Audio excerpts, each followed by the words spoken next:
ये आकाशवाणी का कलबुर्गी केंद्र है।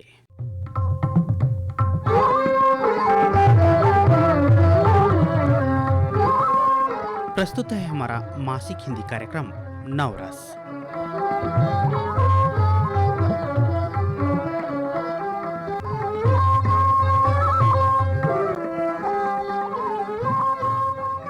सभी श्रोताओं को आपका रेडियो दोस्त गोविंदराव राठौर का सादर प्रणाम। दोस्तों, आज के इस कार्यक्रम में हम आपके लिए लेकर आए हैं श्यामला कुलकर्णी जी से संक्रांति त्योहार पर आलेख, भारतीय सेना दिवस पर विचारधाराएं पेश करेंगे अलंज शहर के वेंकैया कुसैया गुत्तेदार महाविद्यालय के अध्यापक अमित राठौड़ और साथ ही कुछ फिल्मी गीते। मकर संक्रांति का त्योहार सूर्य के उत्तरायण होने पर मनाया जाता है। इस पर्व की विशेष बात यह है कि ये अन्य त्योहारों की तरह अलग अलग तारीखों पर नहीं, बल्कि हर साल जनवरी के 14 या 15 तारीख को मनाया जाता है, जब सूर्य उत्तरायण होकर मकर रेखा से गुजरता है। यह पर्व हिंदू धर्म के प्रमुख त्योहारों में शामिल है। मकर संक्रांति का संबंध सीधा पृथ्वी के भूगोल और सूर्य की स्थिति से है। जबकि सूर्य मकर रेखा पर आता है, इस दिन मकर संक्रांति का त्योहार मनाया जाता है। अपने भारतवर्ष में इस त्योहार को अलग अलग क्षेत्रों में अलग अलग नाम दिए गए हैं। साथ ही हर क्षेत्र में इस त्योहार पर अलग अलग तरीके के पकवान भी बनाए जाते हैं। अब हम यहाँ पर सुनेंगे संक्रांति त्योहार पर आलेख। प्रस्तुत कर रही है श्यामला कुलकर्णी। अभी आप श्यामला कुलकर्णी की प्रस्तुति में सुन रहे थे संक्रांति त्योहार पर आलेख। यहाँ पर सुनेंगे भाभी फिल्म का एक गीत लता मंगेशकर और मोहम्मद रफी की आवाज में। नए वर्ष के आरंभ में प्रथम आने वाला त्योहार है मकर संक्रांति। देश में मकर संक्रांति को हर राज्य में अलग अलग प्रकार से मनाया जाता है। मकर संक्रांति हर वर्ष 14 जनवरी पर ही मनाया जाता है। देश भर में मकर संक्रांति अलग अलग नामों से भी जानी जाती है। यह पर्व धार्मिक मान्यताओं के अनुसार अधिक महत्वपूर्ण होता है जब सूर्य एक राशि से दूसरी राशि में प्रवेश करता है, जिसे संक्रांति कहा जाता है। धार्मिक मान्यता है कि मकर संक्रांति के दिन देव भी धरती पर अवतरित होते हैं, आत्मा को मोक्ष प्राप्त होता है। लेकिन मकर संक्रांति का जितना धार्मिक महत्व होता है, उतना ही अधिक वैज्ञानिक महत्व भी होता है। मकर संक्रांति के पावन दिन पर रातें छोटी तथा दिन लंबे होते हैं। हम सभी जानते हैं कि सर्दियों में रातें लंबी और दिन छोटे होते हैं और यह 25 दिसंबर से शुरू होते हैं। पर यह क्रम मकर संक्रांति से बदल जाता है। इस दिन से ठंड कम होने लगती है। क्या आपको पता है, हमारे कर्नाटक राज्य की राजधानी बेंगलुरु में सूर्य की इस उत्तरायण गति पर ही गवि गंगाधरेश्वर का मंदिर बनाया गया है। कहा जाता है कि इसका निर्माण केम्पेगौड़ा प्रथम ने 16वीं शताब्दी में करवाया था। इस मंदिर की वास्तुकला विजयनगर शैली की है। इस मंदिर में अद्वितीय खगोलीय प्रकार के वास्तुकला का उपयोग किया गया है, जिसके कारण हर वर्ष मकर संक्रांति के अवसर पर यहाँ सूर्य महायज्ञ का आयोजन होता है। हर वर्ष मकर संक्रांति के दिन सूर्य की किरणें मंदिर में स्थित शिवलिंग पर सीधे पड़ती हैं, जिससे शिवलिंग पूरे 10 मिनट तक प्रकाशमान होता है। इस मंदिर के प्रांगण के अग्रभाग में सूर्योपासना और चंद्रोपासना नाम की 2 अखंड संरचनाएं हैं, जिससे प्रत्येक में एक विशाल खंबा है तथा एक सहायक खंबा भी है। मंदिर परिसर में शिव की प्रतिमा से जुड़ी अखंड संरचनाएं हैं। इन खंभों के बीच से शिवलिंग के समक्ष स्थापित नंदी के दोनों सिंगों में से होकर सूर्य रश्मि शिवलिंग पर पड़ती है। यह बहुत ही अद्वितीय दृश्य होता है।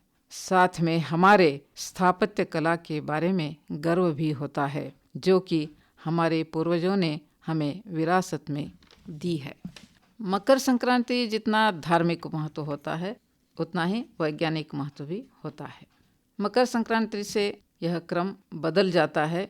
धार्मिक और वैज्ञानिक महत्व के अलावा मकर संक्रांति का आयुर्वेदिक महत्व भी है। इस त्योहार को खिचड़ी भी कहते हैं। इस दिन चावल, गुड़ और तिल से बनी चीज़ों का सेवन करते हैं, क्योंकि तिल तथा गुड़ की चीज़ें हमारे स्वास्थ्य के लिए अत्यंत लाभकारी हैं। इन चीज़ों के सेवन से हमारी आंतरिक पाचन व्यवस्था या शारीरिक बलवर्धता भी होती है। इस त्योहार में फसल की कटाई होती है। दाल और चावल से बनी खिचड़ी का सेवन स्वास्थ्य के लिए तथा पाचन तंत्र मजबूत बनाने में अत्यंत लाभदायक होता है। मकर संक्रांति के बाद वातावरण में बदलाव आ जाता है। नदियों में बाष्पन की प्रक्रिया शुरू होने लगती है। इससे कई सारी बीमारियां दूर हो जाती हैं। वैज्ञानिकों के मुताबिक सूर्य के उत्तरायण होने से सूर्य का ताप ठंड को कम करता है। हम सभी जानते हैं भारतीय खगोल विज्ञान में सूर्य का एक राशि से दूसरी राशि में स्थानांतरण ही संक्रांति कहलाती है। सूर्य धनु राशि से मकर राशि में प्रवेश करता है, इसलिए इसे मकर संक्रांति कहा जाता है। हमारे देश में ही प्रत्येक राज्य में इस त्योहार को अलग अलग नामों से जाना जाता है और दुनिया के कई भागों में किसी न किसी रूप में मनाया जाता है। वर्तमान शताब्दी में यह त्योहार जनवरी माह के 14वें या 15वें दिन ही पड़ता है। भिन्न भिन्न भाषाओं के अनुसार इस त्योहार के नाम भी अलग अलग हैं। विभिन्न प्रांतों में इस त्योहार को मनाने के जितने अधिक रूप प्रचलित हैं, उतने किसी अन्य पर्व में नहीं। आंध्र प्रदेश, तेलंगाना, कर्नाटक, केरल, मध्य प्रदेश, महाराष्ट्र, बिहार, झारखंड, राजस्थान, बंगाल, ओडिशा तथा मणिपुर में इस पर्व को मकर संक्रांति ही कहा जाता है। तमिलनाडु में इसे ताई पोंगल, उज्वर, तिरुनल कहते हैं, तो गुजरात में इसे और उत्तराखंड में उत्तरायण कहते हैं। जम्मू में उत्तरायण, माघी संक्रांत कहते हैं, तो पश्चिम बंगाल में पौष संक्रांति कहा जाता है। असम में इसे भोगाली बिहू, तो कश्मीर घाटी में शिशुर संक्रांत कहा जाता है।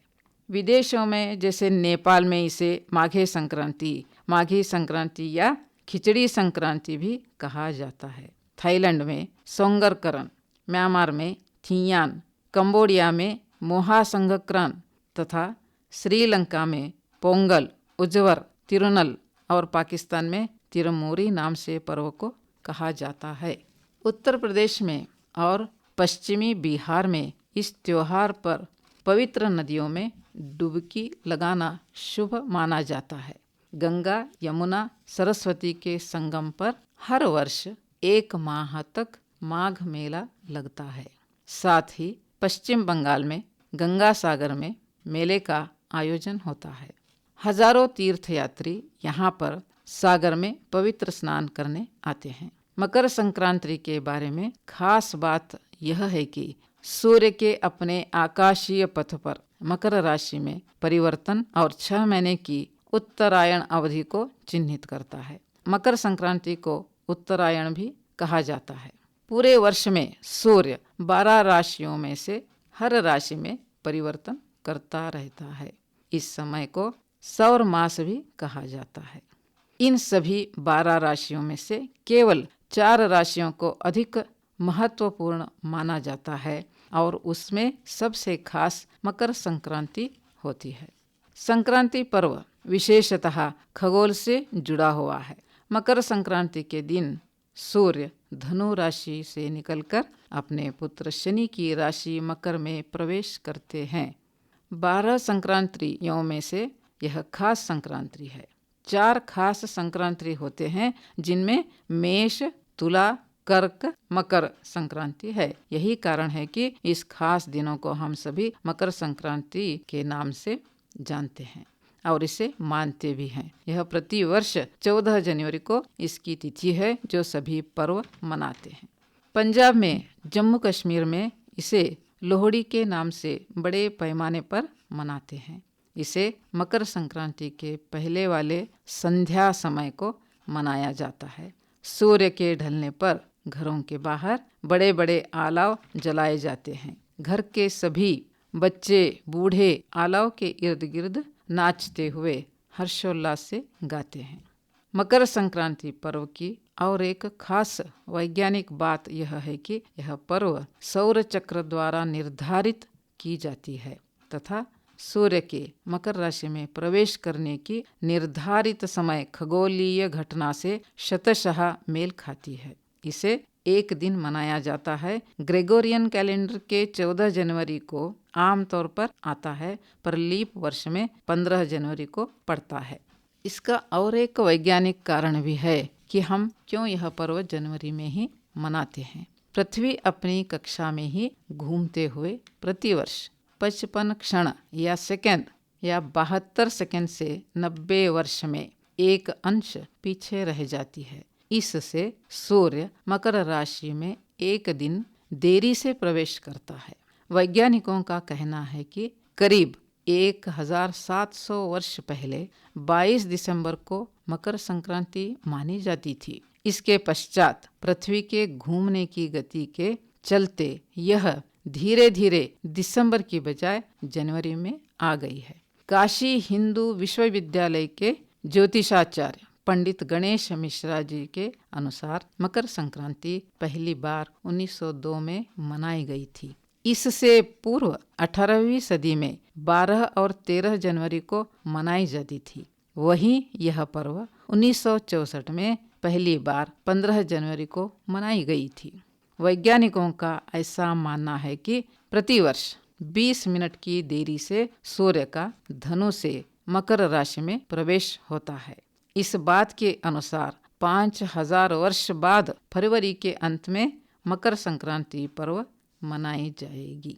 यह पर्व भारतीय महीनों के पौष मास में ही मनाया जाता है। जैसे कि आप सभी को विदित है कि यह पर्व सूर्य देवता की आराधना में मनाया जाता है। धार्मिक हो या वैज्ञानिक मान्यता, सारे सृष्टि के कर्ता तो सूर्य भगवान ही हैं। वही सारी भूमंडल के मानव कुल के आराध्य देव हैं। मित्रों, हमने अब तक जाना कि संक्रांति पर्व कब और कैसे मनाया जाता है। हमने जाना कि इस दिन के बाद से सूर्य दक्षिणी गोलार्ध से उत्तरी गोलार्ध की ओर मुड़ जाता है। सूर्य का इस दिन मकर राशि में प्रवेश होता है।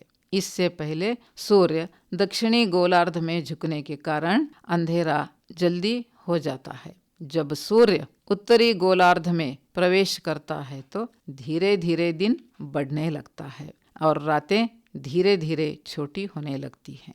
हमारे देश में सभी पर्व हर्षोल्लास से मनाए जाते हैं तथा सभी पर्व के धार्मिक और वैज्ञानिक कारण भी सटीक होते हैं। हमारे त्योहार हमें भाईचारे का संदेश देती हैं। मिलजुल कर त्योहार मनाते हुए खुशी से रहने का महत्व समझाती हैं। हमारे पर्व मानव कुल के उद्धार के लिए मनाए जाते हैं। पर्व या त्योहार मनाने के कई तरीके हमें हमारे भारतीय सिनेमाओं में भी देखने को मिलते हैं। पर्व पर उल्लास में गीत गाते हुए लोगों को दर्शाया जाता है, तो कभी कभी सिनेमाओं में पर्व पर अपनों से दूर रहकर पर्व मनाने की एक दुख भरी कहानी का चित्रण भी दर्शाया जाता है। हम संक्रांति पर्व पर पतंग उड़ाते हैं। राजस्थान में जयपुर में तो पतंग उड़ाने की स्पर्धा होती है, जिसमें विदेशों से भी लोग आते हैं, क्योंकि इन दिनों वातावरण आनंदित अनुकूल रहता है। क्या बच्चे क्या बूढ़े सभी पतंग उड़ाने का आनंद लूटते हैं। तो मित्रों, हम अब आपसे आज्ञा चाहते हैं। आप सभी को मकर संक्रांति के इस पावन पर्व की शुभकामनाएं देते हैं। नमस्ते। अभी आप श्यामला कुलकर्णी की प्रस्तुति में सुन रहे थे संक्रांति त्योहार पर आलेख। देश की सीमाओं की चौकसी करने वाली भारतीय सेना अपनी गौरवशाली परंपरा का निर्वाह करते हुए प्रति वर्ष जनवरी की 15 तारीख को अपना दिवस मनाती है और इस दौरान अपने दमखम का प्रदर्शन करने के साथ ही उस दिन को पूरी श्रद्धा से याद करती है। सन 1947 में भारत को आजादी मिलने के तुरंत बाद भारतीय थल सेना की स्थापना हुई थी। Lieutenant general KM. कारियाप्पा ने 15 जनवरी के दिन भारतीय सेना के पहले भारतीय कमांडिंग इन चीफ के रूप में वर्ष 1948 में अंतिम British commander sir Francis butcher से पदभार संभाला था। इस दिन को याद करते हुए हमारी भारतीय थल सेना ने जनवरी 15 को भारतीय सेना दिवस मनाती है। यहाँ पर ज्यादा वक्त जाया न करते हुए अब सुनेंगे आनंद शहर में स्थित वेंकैया कुसैया गुत्तेदार महाविद्यालय के अध्यापक अमित राठौड़ से भारतीय सेना दिवस पर विचारधाराएं। सेना दिवस भारत में हर वर्ष 15 जनवरी को लेफ्टिनेंट जनरल के.एम. कारियप्पा के भारतीय थल सेना के शीर्ष कमांडर का पदभार ग्रहण करने के उपलक्ष्य में मनाया जाता है। उन्होंने 15 जनवरी 1949 को ब्रिटिश राज के समय के भारतीय सेना के अंतिम अंग्रेज शीर्ष कमांडर जनरल राय फ्रांसिस बुचर से यह पदभार ग्रहण किया था। यह दिन सैन्य परेडों, सैन्य प्रदर्शन व अन्य आधिकारिक कार्यक्रमों के साथ नई दिल्ली व सभी सेना मुख्यालयों में मनाया जाता है। इस दिन उन सभी बहादुर सेनानियों को सलामी दी जाती है जिन्होंने कभी न कभी अपने देश और लोगों की सलामती के लिए अपना वर्चस्व, अपना सर्वस्व न्योछावर कर दिया। 15 अगस्त 1947 को जब भारत स्वतंत्र हुआ तब देश भर में व्याप्त दंगे फसादों तथा शरणार्थियों के आवागमन के कारण उथल पुथल का माहौल था। इस कारण कई समस्याएं, प्रशासनिक समस्याएं पैदा होने लगी और फिर स्थिति को नियंत्रण करने के लिए सेना को आगे आना पड़ा। इसके पश्चात एक विशेष सेना कमांड का गठन किया गया ताकि विभाजन के दौरान शांति व्यवस्था सुनिश्चित की जा सके। परंतु भारतीय सेना के अध्यक्ष तब भी ब्रिटिश मूल के ही हुआ करते थे। 15 जनवरी 1949 को फील्ड मार्शल के.एम. कारियप्पा स्वतंत्र भारत के पहले भारतीय सेना प्रमुख बने थे। उस समय भारतीय सेना में लगभग 2 लाख सैनिक थे। उनसे पहले यह पद कमांडर जनरल राय फ्रांसिस बुचर के पास था। उसके बाद से ही प्रत्येक वर्ष 15 जनवरी को सेना दिवस मनाया जाता है। के.एम. कारियप्पा पहले ऐसे अधिकारी थे जिन्हें फील्ड मार्शल की उपाधि दी गई थी। उन्होंने साल 1947 में भारत पाक युद्ध में भारतीय सेना का नेतृत्व किया था। भारतीय सेना की उत्पत्ति ईस्ट इंडिया कंपनी की सेनाओं से हुई। ब्रिटिश भारतीय सेना और अंततः स्वतंत्रता के बाद भारतीय सेना बन गई। भारतीय सेना की स्थापना लगभग 126 साल पहले अंग्रेजों ने 1895 को की थी। भारतीय सेना को विश्व की चौथी सबसे सशक्त और मजबूत सेना माना जाता है। दरअसल के.एम. कारियप्पा साल 1953 में सेवानिवृत्त हो गए थे और 94 साल की उम्र में सन 1993 में उनका निधन हुआ था। के.एम. कारियप्पा ने सन 1947 में भारत और पाकिस्तान के युद्ध का नेतृत्व किया था। सेवानिवृत्त के बाद उन्हें 1986 में फील्ड मार्शल का रैंक प्रदान किया गया। इसके अलावा दूसरे विश्व युद्ध के बर्मा में जापानियों को शिकस्त देने के लिए उन्हें Order of the British Empire का सम्मान मिला था। राजा महाराजाओं के दौर में हर शासक के अपने सैनिक होते थे, लेकिन ईस्ट इंडिया कंपनी ने भारतीय सेना का गठन साल 1776 में कोलकाता में किया। उस समय भारतीय सेना ईस्ट इंडिया कंपनी की सैन्य की टुकड़ी थी, जिसे बाद में ब्रिटिश भारतीय सेना का नाम मिला और अंत में भारतीय थल सेना के तौर पर देश के जवानों को पहचान मिला।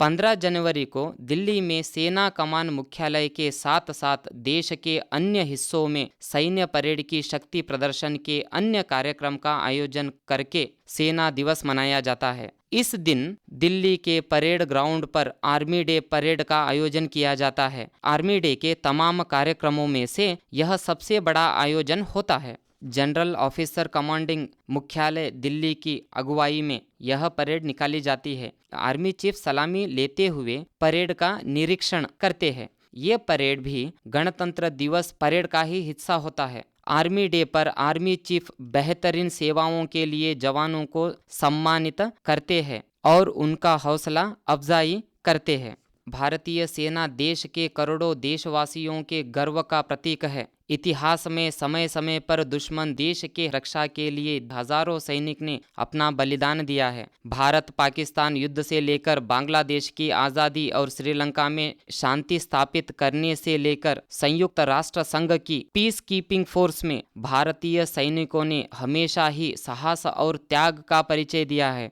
देश की सेना के शौर्य और बलिदान के प्रति सम्मान प्रकट करने और देश के नागरिकों में भारतीय सेना के वीर जवानों के उच्चतम त्याग और बलिदान के प्रति श्रद्धांजलि प्रकट करने के लिए हर साल थल सेना दिवस मनाया जाता है। भारत में सेना दिवस मनाते समय इस दिन विभिन्न प्रकार की सेनाओं की परेड करवाई जाती है और इस दिन सैन्य परेड प्रदर्शन के अलावा कई अधिकारी कार्यक्रम भी करवाए जाते हैं तथा इसी के साथ में सेना दिवस के अवसर पर अमर जवान ज्योति पर भारतीय प्रधानमंत्री पुष्प अर्पण करते हैं। वह अपना कुछ समय भारतीय जवानों के साथ बिताते हैं। इस दिन पूरा भारत अपने बहादुर सेनाओं को और उनकी बहादुरी को सलाम करता है। भारतीय सेना दिवस के दौरान न केवल उन सेनाओं तथा सेनानियों को सलाम किया जाता है जिन्होंने अपने देश के लिए सर्वोच्च बलिदान दिया है, उन सैनिकों के अर्धांगिनियों को भी सलाम दिया जाता है और उनकी माताओं को भी सलाम किया जाता है जिन्होंने अपना सब कुछ इस देश के नाम कुर्बान कर दिया। भारतीय थल सेना भारतीय सशस्त्र सेना का सबसे बड़ा भाग है। राष्ट्रपति इसका प्रमुख सेनापति होते हैं जबकि इसकी कमान सेना अध्यक्ष के हाथ में होती है। इनमें लगभग 12 लाख कर्मी सक्रिय रूप से है तो वही लगभग 9,90,000 कर्मी रिजर्व रूप में है। इसका मुख्यालय नई दिल्ली में है। वर्तमान समय में इसके सेनाध्यक्ष श्री मनोज पांडे हैं। इनसे पूर्व मनोज मुकुंद नरवणे इस पद पर आसीन थे। भारतीय सेना को 13 कोर और उसके अंतर्गत कुल 35 उपभागों में बांटा गया है। इसका मुख्यालय सेना प्रमुख की निगरानी में रहता है।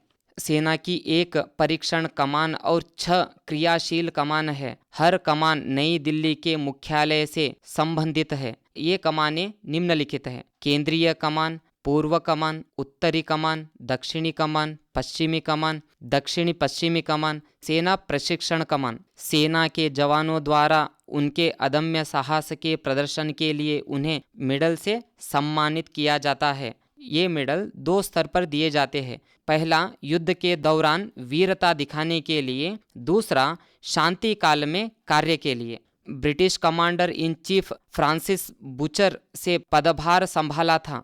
British commander. भारतीय सेना दिवस के दिन भारत के पहले फील्ड मार्शल के.एम. कारियप्पा के नाम पर बनाए गए स्टेडियम में थल सेना की परेड करवाई जाती है। भारत के पहले फील्ड मार्शल के.एम.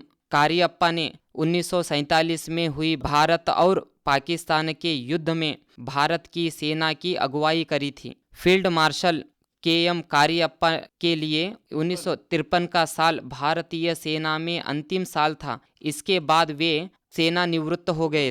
भारत में सेना के लिए फील्ड मार्शल का पद सबसे सर्वोच्च होता है। यह मात्र अभी तक 2 ही महानुभावों को दिया गया है, जिनमें पहला नाम फील्ड मार्शल कारियप्पा है तथा दूसरा नाम फील्ड मार्शल मानिक शाह है, जिन्होंने 1973 में पाकिस्तान युद्ध में महत्वपूर्ण भूमिका निभाई थी। यह युद्ध में पाकिस्तान को करारी हार झेलनी पड़ी थी और बांग्लादेश का निर्माण हुआ था। पाकिस्तान की 93,000 सेना ने फील्ड मार्शल मानिक शाह के सामने हथियार डाल दिए थे। हाल ही में केंद्र सरकार द्वारा सेना में अधिक से अधिक युवाओं को नियुक्त करने हेतु अग्निपथ स्कीम पारित की है। यह अग्निपथ स्कीम 14 जून 2022 को श्री राजनाथ सिंह द्वारा भारतीय नव युवाओं को सेना में कर्तव्य निभाने के लिए महत्व दिया है। यह आशा करते हैं कि आपको भारतीय सेना दिवस एवं इसके इतिहास के बारे में सारी जानकारी मिल चुकी होगी। अब तक आप भारतीय सेना दिवस पर विचारधाराएं सुन रहे थे अमित राठौड़ की आवाज में। थी हमारा ये मासिक हिंदी कार्यक्रम नवरस समाप्त होता है। निर्माण सहयोगता गोविंदराव एन राठौर का और कार्यक्रम के निर्माता थे डॉक्टर सदानंद पेरला। अब आपके रेडियो दोस्त गोविंदराव एन राठौर को अनुमति दीजिए। शुभ रात्रि।